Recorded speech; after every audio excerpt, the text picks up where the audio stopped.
mahilo kayo. Ito ay gray sand po or black sand. Hindi po ito dolomite sand sa aking mga viewers.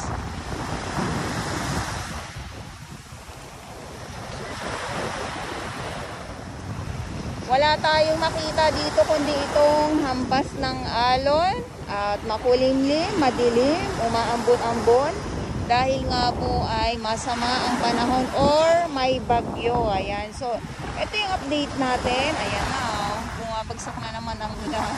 Ito yung update natin dito sa Manila Yacht Club, usaping Manila Bay.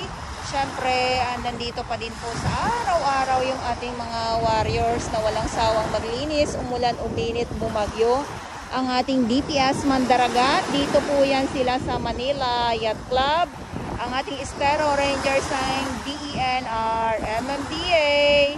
At siyempre sa ating mga volunteers, maraming salamat. At ang ating mga security guard na patuloy po na nagbabantay dito sa Manila Bay araw-araw. At ang ating mga kapulisan. Yes, nandito po yan sila. Mayroon din po tayong pulis na nagbabantay dito sa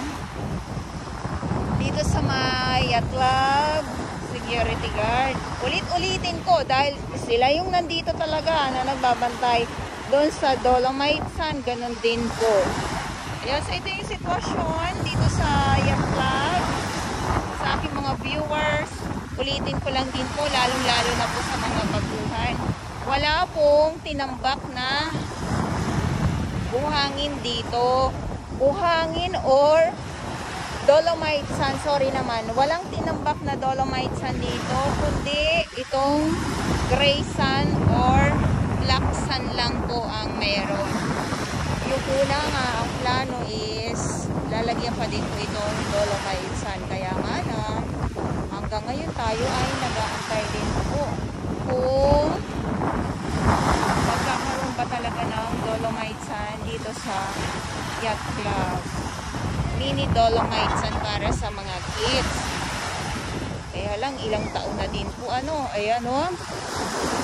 So pag dito, sa mga nagtatanong pala, yung ating banyo, hindi pa din po siya bukas sa publiko. Same lang naman po doon sa may same lang naman doon sa may dolomite sand, hindi pa din po doon bukas. Meron tayong portalet doon sa dolomite sand, dito po ay wala. Ayan. At yung souvenir shop, yes, andito pa din po. At yung coffee shop, ulit-ulitin ko lang din po, lalong-lalo na sa mga baguhan ng mga viewers ko, ay abang-abang na lang din po tayo kung kailan din po magkakaroon ng coffee shop doon sa may dolomite sand po. Ayan ha, sa mga nagtatanong, coffee shop sa dolomite sand, kaya abang-abang na lang po tayo kung kailan talaga magkakaroon. Yeah. So may mga ilan ng mga basura dahil nga sa sama ng panahon or dahil sa yung helicopter ko dahil nga po sa bagyo. Ito naman ay wala, na lang to, tinga-tinga na lang dito ito sa ating mga warriors, sa mga naglilinis. Bali wala na po ito sa kanila dahil sa araw-araw na nandito sila. Sisiw na lang kumbaga, yun. So yun lang ang masasabi ko. Sisiw na lang yung mga ganito. Ganda oh. Alam niyo po yung yung buhangin dito, itong gray sand or black sand. Alam niyo po ba kung saan galing to? Ayan oh. Ito ay galing sa Zambales. Parang lalo na pag mainit siya, yung combination niya, kumikinang-kinang itong ating gray sand na may akala nyo meron siyang kasamang asukal or asin. O kumikinang-kinang, diba? Sana all kumikinang-kinang kahit na ganito ang gulay, Ayan, kita nyo naman po yan, Grabe na pagkinang. Ayan, So, baka mamaya mahihilo kayo,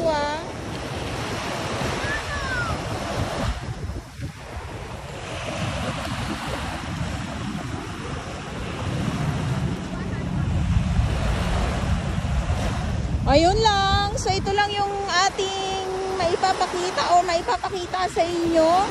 Dahil ulitin ko po, no, tagbagyo. So ito naman yung mga nakikita natin dito na samot-saring mga basura po ay hindi naman na ito bago. Ulitin ko lang po. Tayo ay ilang taon na din po na nag-update dito. So hindi na bago ito. Ito yung mga nakikita natin, nakikita nyo. Syempre sa aking mga viewers din, lalong-lalo na sa mga datihan. Ay, datihan. Sana olive oil, mga datihan, ano. Syempre, mayroon din naman tayo mga bagong mga viewers. Ayan.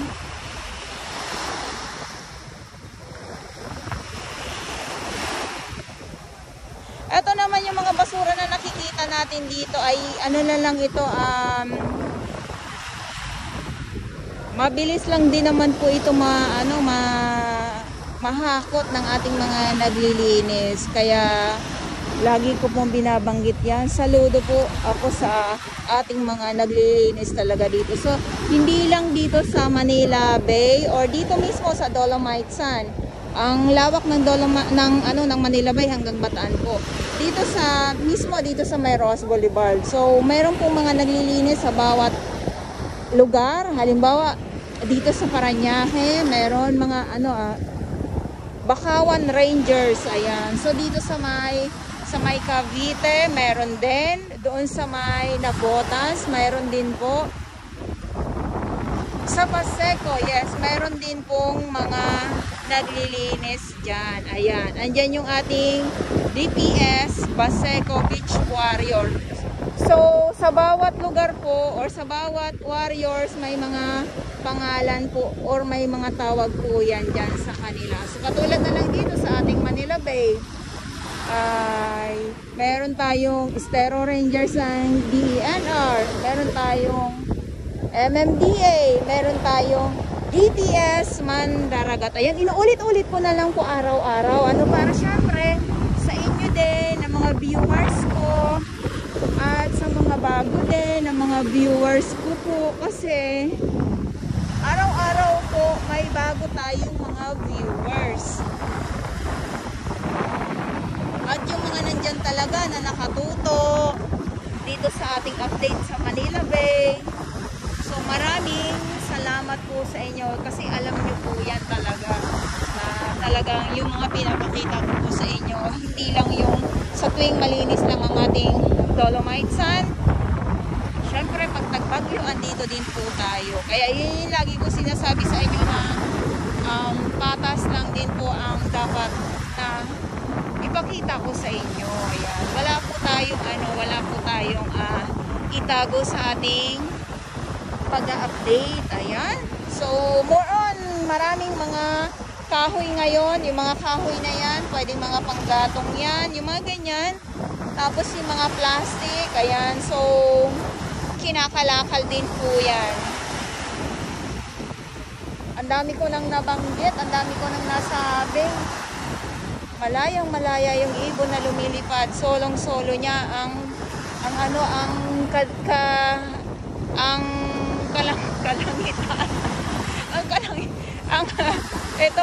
Itong helera ng Baywalk. Ayan, so maraming salamat po sa inyong lahat. Ito yung update ko ngayon dito sa Manila Yacht Club. Good afternoon po sa inyong lahat. At sa mga baguhan, yes, welcome sa channel ni Miss Jolani Dorabas. Mahalin niyo po ako ng buong buo. Yun ay hindi galing sa ilong na may singaw. God bless everyone!